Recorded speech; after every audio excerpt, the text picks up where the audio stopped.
Hi friends, welcome to మనస recipes. Today tasty recipe వచ్చేసి మనం ఎలాంటి పిండిని యూజ్ చేయకుండానే ఇలా చిటికలో చేసుకోగలిగే టేస్టీ రెసిపీ. దీన్ని మార్నింగ్ బ్రేక్ఫాస్ట్గా కానీ ఈవినింగ్ స్నాక్స్గా కానీ ఇన్స్టంట్గా అప్పటికప్పుడు చేసి పెట్టవచ్చు. ఇవి చాలా చాలా టేస్టీగా ఉంటాయి.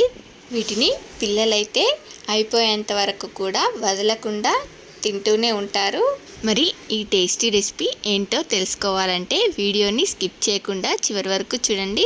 అలాగే ఫస్ట్ టైం కనుక మీరు మానస రెసిపీస్ ఛానల్ని చూస్తున్నట్లయితే సబ్స్క్రైబ్ చేసుకోండి.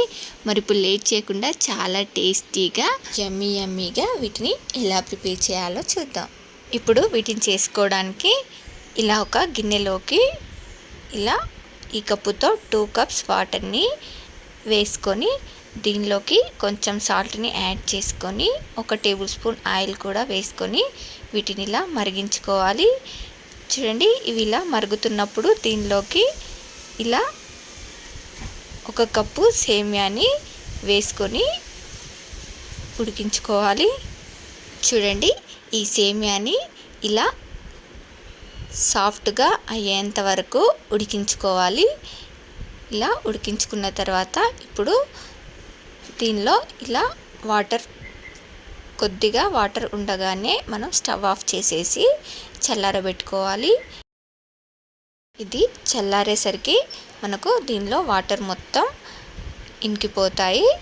ఇప్పుడు ఇలా 2 ఆనియన్స్ని ఇలా సన్నగా కట్ చేసి ఇలా ఒక గిన్నెలోకి ఇలా విప్పుకొని వేసుకోవాలి. అలాగే 1 సన్నగా కట్ చేసిన పచ్చిమిర్చి, 1 కట్ట కొత్తిమీరని కూడా ఇలా సన్నగా కట్ చేసి వేసుకొని అలాగే కొంచెం అల్లం వెల్లుల్లి పేస్ట్, అలాగే మీకు టేస్ట్కి సరిపడా సాల్ట్ని యాడ్ చేసుకోండి. మనం ముందుగా సేమ్యాలో కూడా సాల్ట్ని వేసుకున్నాం కదా, చూసి వేసుకోండి. అలాగే 1 teaspoon chilli powder, 1 teaspoon ధనియా పౌడర్ని వేసుకొని దీన్నంతా కూడా ఒకసారిలా బాగా మిక్స్ చేసేసి ఇప్పుడు దీనిలోకి మనం చల్లారబెట్టుకున్న ఈ సేమ్యాని యాడ్ చేసుకోండి. చూడండి, మనకు సేమియా చల్లారేసరికల్లా దీనిలో వాటర్ మొత్తం ఇంకిపోయాయి.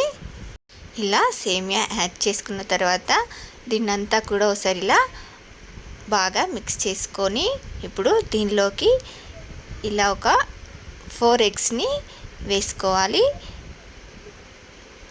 చూడండి, నేను ఇక్కడ ఒక 5-6 సరిపడా చేస్తున్నాను.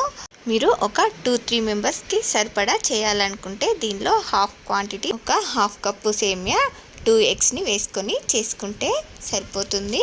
ఇప్పుడు దీన్నంతా కూడా ఇలా బాగా మిక్స్ చేసుకున్న తర్వాత ఇలా ఒక ప్యాన్లోకి ఇలా 1-2 స్పూన్ల ఆయిల్ని వేసుకొని దీన్ని ఇలా 1 టేబుల్ స్పూన్తో ఇలా 1 టేబుల్ స్పూన్ చొప్పున ఇలా రౌండ్గా వేసుకోవాలి. చూడండి, ఇలా అన్నింటిని కూడా మనం చేతితో ముట్టుకునే అవసరం లేకుండా ఇలా ఈజీగా స్పూన్తో వేసేసుకోవచ్చు. అలాగే ఇలా డీప్ ఫ్రై చేయాల్సిన అవసరం కూడా లేదు. ఇలా తక్కువ ఆయిల్తోనే మనం వీటిని ప్రిపేర్ చేసుకోవచ్చు.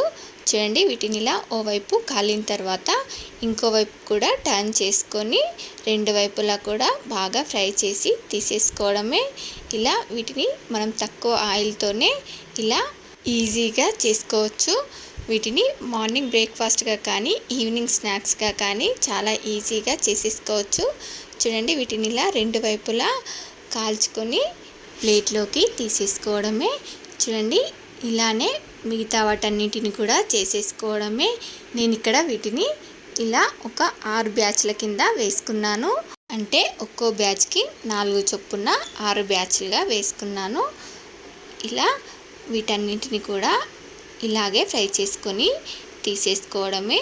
చూడండి, ఇలా ఈజీగా మనకు టేస్టీ స్నాక్స్ రెడీ అయిపోయాయి. ఇవి చాలా చాలా టేస్టీగా ఉన్నాయి. మా ఇంట్లో వాళ్ళకి ఇవి చాలా బాగా నచ్చేసాయి. మరి మీరు కూడా ఒకసారి వీటిని ఇలా తప్పకుండా ట్రై చేయండి. వీటిని ఇలానే తిన్నా బాగుంటుంది, లేదంటే వీటిని ఇలా కొంచెం టమాటో కెచప్తో సర్వ్ చేసుకుంటే ఇంకా సూపర్ టేస్టీగా ఉంటాయి. పిల్లలకి ఇలా టమాటో కెచప్తో సర్వ్ చేసామంటే వీటిని అయిపోయేంత వరకు కూడా వదలకుండా తింటూనే ఉంటారు. అంత టేస్టీగా ఉంటాయి. మరి మీరు కూడా వెంటనే ఇలా ట్రై చేసి ఎలా వచ్చాయో కామెంట్ బాక్స్లో నాతో షేర్ చేసుకోండి. అలాగే మీకు ఈ రెసిపీ కనుక నచ్చినట్లయితే మా ఛానల్ని లైక్ చేయండి, షేర్ చేయండి. మరిన్ని టేస్టీ అండ్ హెల్దీ రెసిపీస్ కోసం మానస రెసిపీస్ ఛానల్ని సబ్స్క్రైబ్ చేసి దాని పక్కనే ఉన్న బెల్ సింబల్ని క్లిక్ చేయండి. Thank you for watching my video.